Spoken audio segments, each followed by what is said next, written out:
وأحسن منك لم تر قط عيني وأجمل منك لم تلد النساء خلقت مبرأ من كل عيب خلقت مبرأ من كل عيب كأنك قد خلقت كما تشاء كتاب أنزلناه إليك مبارك ليدبروا آياته وليتذكر أولو الألباب. یہ کتاب برکت والی ہے جسے ہم نے آپ کی طرف نازل فرمایا ہے تاکہ دانش مند لوگ اس کی آیتوں میں غور و فکر کریں اور نصیحت حاصل کریں. اعوذ باللہ من الشیطان الرجیم. بسم اللہ الرحمن الرحیم. اللہم صل علی سیدنا محمد وعلی آل سیدنا محمد بعدد کل ذرۃ مئۃ الف الف مرۃ. سامعین و ناظرین کرام، السلام علیکم ورحمۃ اللہ وبرکاتہ. سامعین کرام، سورہ بنی اسرائیل آیت نمبر 83 حصہ دوم. سامعین کرام، آج کی جو سبق ہے اس کا ایک ہی موضوع ہے اور وہ یہ ہے کہ کیا ہم نے قرآن پر عمل سے منہ موڑ لیا ہے. اس کے ساتھ ہی سامعین کرام آج کے سبق کا آغاز کرتے ہیں. سب سے پہلے گزشتہ سبق کی دہرائی ہوگی. وَإِذَا أَنْعَمْنَا عَلَى الْإِنسَانِ أَعْرَضَ وَنَأَىٰ بِجَانِبِهِ وَإِذَا مَسَّهُ الشَّرُّ كَانَ يَئُوسًا. اور جب ہم انسان پر کوئی انعام فرماتے ہیں تو وہ شکر سے گریز کرتا اور پہلو تہی کر جاتا ہے، اور جب اسے کوئی تکلیف پہنچ جاتی ہے تو مایوس ہو جاتا ہے، گویا نہ شاکر ہے نہ صابر. سامعین کرام، سورہ بنی اسرائیل آیت نمبر 83. لفظی ترجمہ: وَإِذَا أَنْعَمْنَا عَلَى الْإِنسَانِ. اور جب ہم نعمت کرتے ہیں، نعمت دیتے ہیں انسان کو، وہ پہلو تہی اعرضہ منہ موڑ لیتا ہے، وَنَأَىٰ بِجَانِبِهِ اور پہلو تہی کر لیتا ہے. وَإِذَا مَسَّهُ الشَّرُّ اور جب اسے کوئی تکلیف پہنچتی ہے، کَانَ یئوسا وہ مایوس ہو جاتا ہے. اللہ. تو سامعین کرام، کچھ اس پہ ہم نے بات کی تھی کہ اللہ تعالیٰ کی نعمت کیا ہے، اور اس کا خلاصہ یہ ہے جو گزشتہ سبق تھا کہ اللہ تعالیٰ کی نعمت وہ ہدایت خداوندی ہے جو اللہ تعالیٰ نے اس کی ذمہ داری روز ازلی اپنے ذمے اٹھا لی تھی، اور یہ کہا تھا کہ ان علینا للہدیٰ، کہ ہدایت انسان کو اپنی طرف اپنا راستہ بتانا میری ذمہ داری ہے. اور وَہَدَيْنَاهُ النَّجْدَيْنِ، اللہ تعالیٰ نے فرمایا کہ اس کو میں نے دونوں راستے بتا دیے ہیں، ہدایت کا بھی اور گمراہی کا بھی. یعنی نجدین، سامنے کرام، نجدین میں دو راستے ہیں اور ایک راستہ ہے جو اللہ تعالیٰ تک پہنچتا ہے، جو صراط مستقیم ہے. وَعَلَى اللَّهِ قَصْدُ السَّبِيلِ وَمِنْهَا جَائِرٌ. اللہ تعالیٰ نے فرمایا سورہ نحل میں کہ اللہ تعالیٰ کی ذمہ داری ہے سیدھا راستہ بتانا، قصد السبیل، جو کہ وہ سیدھا راستہ جو سیدھا اللہ تعالیٰ تک جا پہنچتا ہے. وَمِنْهَا جَائِرٌ، باقی راستے جو ٹہرے ہیں نجدین. نجدین سامعین کرام، جو سیدھا راستہ وہ جو سیدھا اللہ تعالیٰ تک پہنچتا ہے. ان ربی علی صراط مستقیم، میرا رب جو ہے وہ سیدھے راستے پر ہے. تو یہ نعمت خداوندی ہے، یہ نعمت خداوندی ہے. لیکن جب وہ نعمت اللہ تعالیٰ فرما رہا ہے کہ جب نعمت ہم انسان کو دیتے ہیں وہ اعراض کر لیتا ہے، منہ موڑ لیتا ہے. اور پہلو وَنَآ بِجَانِبِ اور پہلو تہی اختیار کر لیتا ہے۔ یہ سامعین کرام دیکھنا یہ ہے، دیکھیں قرآن کی ہر آیت ہمارے لیے قرآن کی ہر آیت میں سبق ہے، اس میں نصیحت ہے، سبق ہے۔ یا دوسری بات اگر میں یہ کہوں کہ قرآن ایک آئینہ ہے، اس میں ہم نے اپنے آپ کو دیکھنا ہے کہ آیا ہم اس کے مطابق ہیں، اس آیت کے مطابق ہیں یا اس کے خلاف ہیں۔ اما لک و اما علیک، یا یہ آپ کے لیے دلیل ہوگا، آپ کے لیے گواہ ہوگا، یا آپ کے خلاف ہوگا قرآن۔ اما لک و اما علیک، یا تیرے حق میں گواہی دے گا یا تیرے خلاف گواہی دے گا۔ سامعین کرام یہ ایسی باتیں ہیں جس پہ ہم سوچتے نہیں ہیں سامعین کرام، تو سوچنا چاہیے اور غور کرنا چاہیے کہ قرآن کی اس آیت کے میں مصداق ہوں یا خلاف ہوں۔ اگر خلاف ہیں تو مایوسی کی ضرورت نہیں ہے، مہلت ہے، آپ اپنے آپ کو سیدھا کر لیں۔ اگر آپ کے اعمال میں سوچ میں ٹیڑھ ہے تو آپ اپنے خیالات کو درست کر لیں، عقیدے کو درست کر لیں، سیدھے راستے کو اختیار کر لیں۔ تو یہ اللہ تعالیٰ نے جو انسان کی ایک عادت بیان فرمائی ہے کہ جب میں اس کو نعمت سے نوازتا ہوں تو وہ اعراض کر لیتا ہے۔ اب دیکھیں میں اپنے معاشرے پر جس میں میں اور آپ رہ رہے ہیں اس پہ آپ نظر دوڑائیں، تقریباً ہر شخص نے دیکھیں قرآن کو ہم بھول چکے ہیں، اور یہ کل بھی میں نے ارشاد فرمایا تھا گزشتہ سبق میں کہ قرآن سے ہم نے مکمل پہلو تہی اختیار کر لی ہے۔ دیکھیں قرآن کو ہم نے محدود کر دیا ہے صرف تلاوت تک۔ آپ دیکھیں نا رمضان میں تراویح میں کتنا رش ہوتا ہے، یا آپ دیکھیں بیت الحرام میں خانہ کعبہ میں لوگ جاتے ہیں اور وہاں قرآن سننے کو اپنی سعادت سمجھتے ہیں، اور یقیناً ہے، اس سے تو کوئی انکار نہیں ہے۔ اللہ تعالیٰ مجھے اور جو بھی سننے والے ہیں سب کو لے جائے، اور خاص طور پہ رمضان المبارک کے مہینے میں وہاں اپنے دربار میں ہمیں کھڑا کرے اپنے گھر کے سامنے، آمین یا رب العالمین۔ لیکن میں صرف یہ کہہ رہا ہوں کہ قرآن کو ہم نے صرف سننے تک محدود کر دیا ہے، یا تلاوت زیادہ سے زیادہ آپ تلاوت لے کے بیٹھ جاتے ہیں۔ کوئی ایک آدمی بوڑھا ہو جاتا ہے، بس کبھی کبھی، سب تو ایسے نہیں کرتے، لیکن کوئی جو ہے بس قرآن سے اپنا وہ کر لیتا ہے، اذان سے آدھا گھنٹہ پہلے آتا ہے اور قرآن کھول کے بیٹھ جاتا ہے، نماز ہو جاتی ہے پھر قرآن کھول لیتا ہے، پڑھتے ہیں۔ بری بات نہیں ہے، اچھی بات ہے، لیکن قرآن کو صرف تلاوت تک محدود کر لینا، یا آپ دیکھیں بڑی بڑی قرآن حسن قرأت کی محافل ہوتی ہیں، حسن قرأت کی محافل ہوتی ہیں، قرآن کو یعنی آپ قرأت اس کی سنتے ہیں، اس پہ سر دھنتے ہیں، اور ایک ایک آیت پہ جو ہے وہ آپ دیکھیں نا لوگ کتنے سبحان اللہ کے آوازیں بلند کرتے ہیں، ہاتھ اٹھاتے ہیں۔ سبحان اللہ کہنا کوئی یعنی اچھی بات ہے، مستحسن بات ہے، اور یعنی آیات قرآنی کو دیکھ کے جوش آ جانا یہ مومنوں کی نشانی ہے۔ لیکن میں صرف یہ کہہ رہا ہوں کہ ہم نے محدود کر لیا ہے۔ قرآن اصل میں تو ہدایت ہے، جیسے دیکھیں ابھی ہم نے پڑھا ہے وَنُنَزِّلُ مِنَ الْقُرْآنِ مَا هُوَ شِفَاءٌ، قرآن کے نازل ہونے سے کیا ہے، اس میں شفا ہے۔ اب شفا تو جب ہوگی جب آپ اس پہ عمل کریں گے۔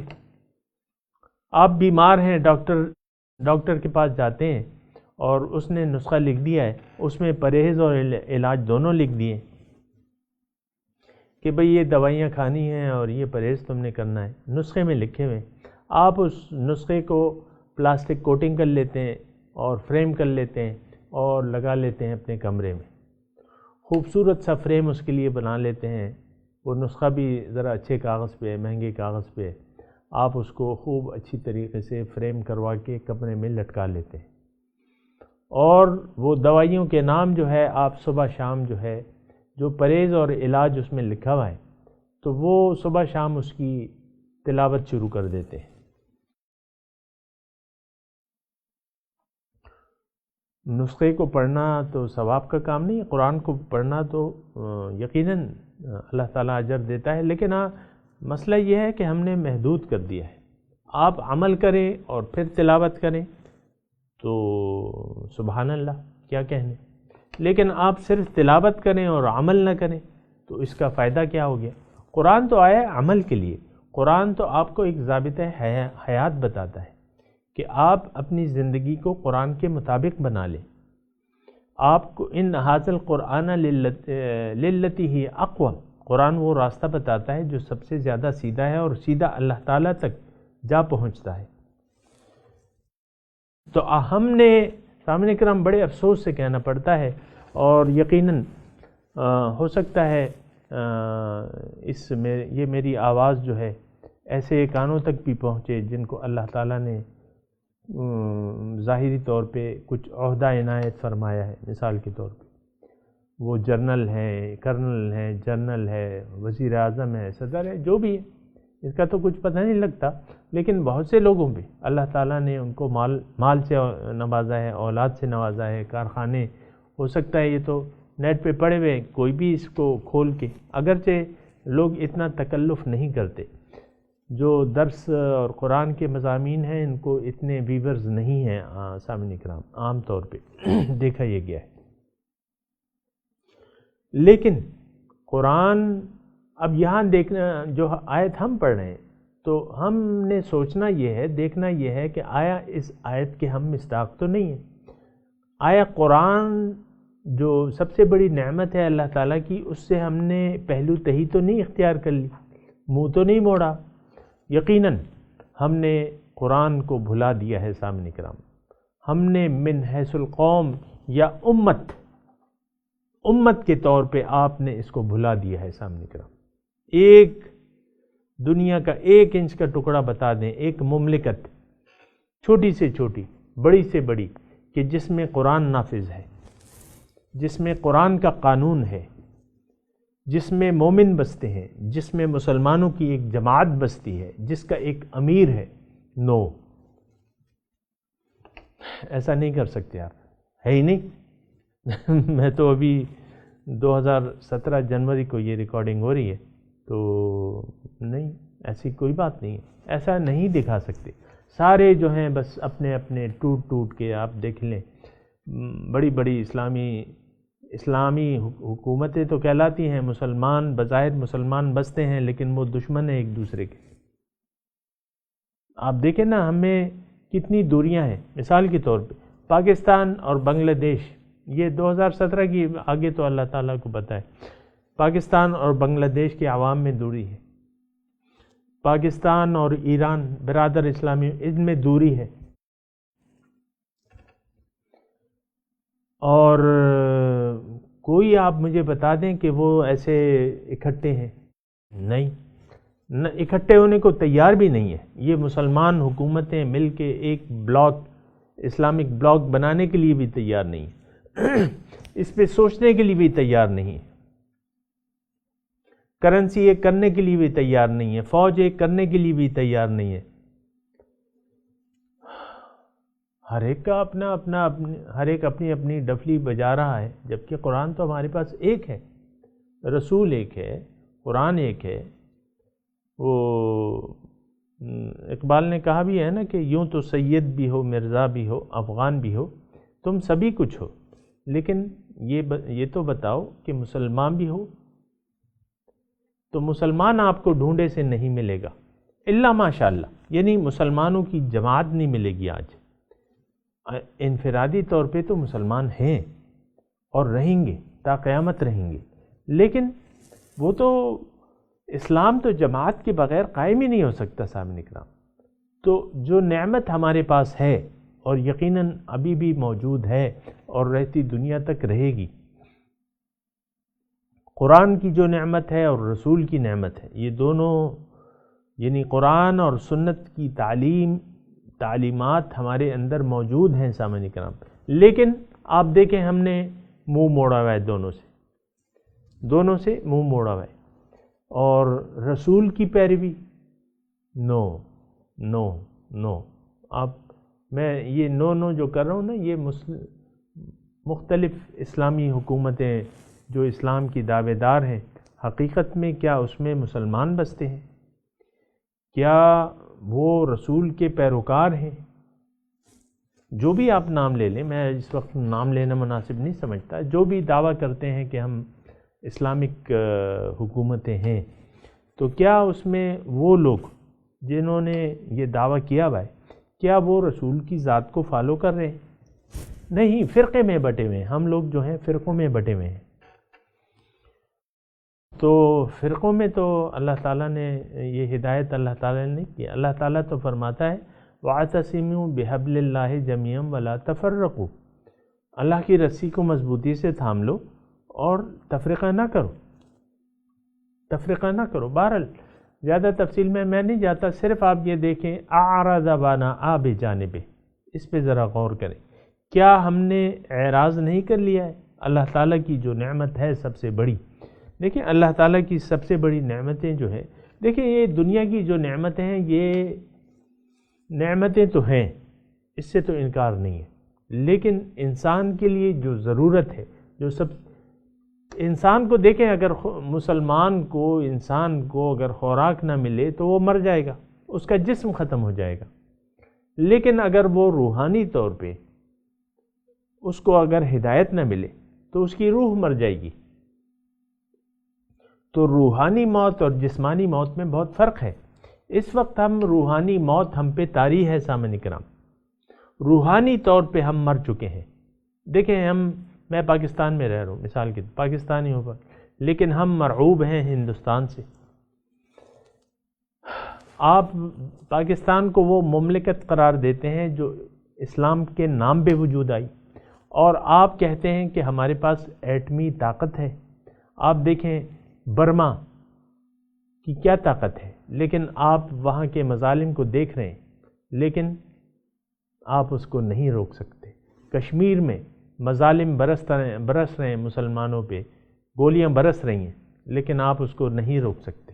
جہاں بھی آپ مسلمانوں پہ کوئی تکلیف ہے، آپ اس تکلیف کو نہیں ہٹا سکتے۔ تو کیا خاک فائدہ ہے ایسی ایٹمی قوت کا؟ ہم تو ڈرپوک قوم ہے سامعین کرام، ڈرپوک قوم ہے۔ مسلمان تو ڈرپوک نہیں ہوتا، سوائے اللہ کے اور کسی سے نہیں ڈرتا۔ فلا تخشوا الناس واخشونی، لوگوں سے نہ ڈرو، مجھ سے ڈرو۔ لیکن ہم تو ڈرپوک ہیں، اور مسلمان ڈرپوک نہیں ہوتا۔ تو یہی میں کہہ رہا ہوں نا کہ ہم اسلام کا حقیقی وجود نہیں ہے، ہم دنیا میں اس وقت اسلام کا حقیقی وجود نہیں ہے۔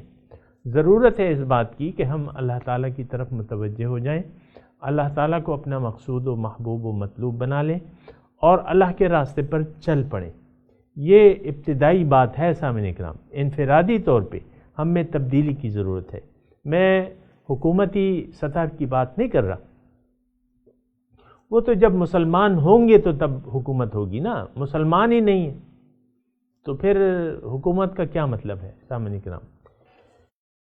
تو وَإِذَا أَنْعَمْنَا عَلَى الْإِنسَانِ أَعْرَضَ وَنَأَىٰ بِجَانِبِهِ، جب ہم نعمت کرتے ہیں، انسان کو نعمت دیتے ہیں، وہ منہ موڑ لیتا ہے، اعرض، اور پہلو تہی اختیار کر لیتا ہے، وَنَأَىٰ بِجَانِبِهِ۔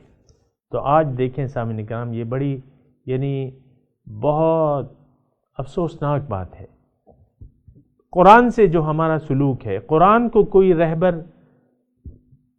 اور رہنما، قرآن اور رسول کو کوئی رہبر اور رہنما ماننے کے لیے تیار ہی نہیں ہے سامعین کرام۔ میں تو اپنے ملک کی، پاکستان کی بات کر رہا ہوں، یہاں ہم رسول کو فالو کرنے کے لیے من حیث القوم تیار نہیں ہیں سامعین کرام، اور جو ہمارے دلوں میں ہے وہ اللہ تعالیٰ بہتر جانتا ہے، لیکن میں بھی تو رہ رہا ہوں نا، آپ بھی رہ رہے ہیں۔ آپ کو معلوم ہے کہ ہم اللہ کے سامنے سر جھکانے کو تیار نہیں ہیں۔ آپ کو معلوم ہے کہ اللہ کو مقصود حیات بنانے کے لیے کوئی تیار نہیں ہے۔ آپ کو معلوم ہے کہ دنیا کے دھوکے سے نکلنے کے لیے کوئی تیار نہیں ہے۔ آپ کو معلوم ہے کہ حقیقت میں ہم دنیا ہی کی کامیابی کو ہم اصل کامیابی سمجھتے ہیں۔ دنیا ہی، ہم انفرادی طور پہ بھی اور اجتماعی طور پہ بھی۔ اجتماعی طور پہ بھی میں آپ کو کہتا ہوں نا کہ یہ دیکھیں ہماری جو پارٹیوں کے منشور ہیں اس میں کسی منشور میں یہ بات نہیں ہے کہ ہم اپنے آپ کی اصلاح کریں گے، اصلاح کے لیے ہم کام کریں گے اور اپنے آپ کو حقیقی مسلمان بننے کے لیے جد و جہد کریں گے، ہم اللہ تعالیٰ کو مقصود بنائیں گے اور لوگوں کو تیار کریں گے۔ یہ منشور میں کسی منشور میں یہ بات آپ کو نہیں ملے گی۔ اور یہ کون ہے؟ یہ ہمارے لیڈران ہیں جو ہم چاہتے ہیں، وہ ہماری چاہت کا اظہار یہ سیاسی پارٹیوں کے منشور میں ہو رہا ہے۔ وہ کبھی آپ کی خواہش کے خلاف کوئی بات منشور میں لکھیں گے ہی نہیں، خود بھی نہیں چاہتے، آپ بھی نہیں چاہتے۔ آپ کے لیڈر تو بس وہی ہیں جو کہ جن کو آپ ووٹ دیتے ہیں، جن کو آپ اقتدار کے سنگھاسن پر بٹھاتے ہیں، آپ کے لیڈر تو وہی ہیں۔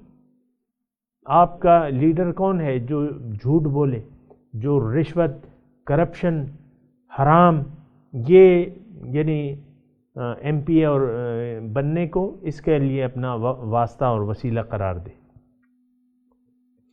تو کوئی اور بات نہیں ہے۔ دیکھیں کیا ہو رہا ہے، میں تو اس کی تفصیل میں نہیں جاتا، نہ وہ میرا میں تو اللہ تعالیٰ فرما رہا ہے کہ دیکھو جب میں انسان پہ اپنی نعمت کرتا ہوں اعرض وانا آب جانب، وہ اس سے اعراض کر لیتا ہے اور پہلو تہی اختیار کر لیتا ہے۔ میں قرآن کی بات کر رہا ہوں کہ میں انفرادی طور پہ بات کر رہا ہوں، اجتماعی طور پہ تو کوئی مسئلہ نہیں ہے، ہم سب ٹھیک ہو جائیں، معاشرہ ٹھیک ہو جائے ہمارا، یہ پھر اوپر تک بات جائے گی، لیکن ہم ہی خراب ہیں، یہ معاشرہ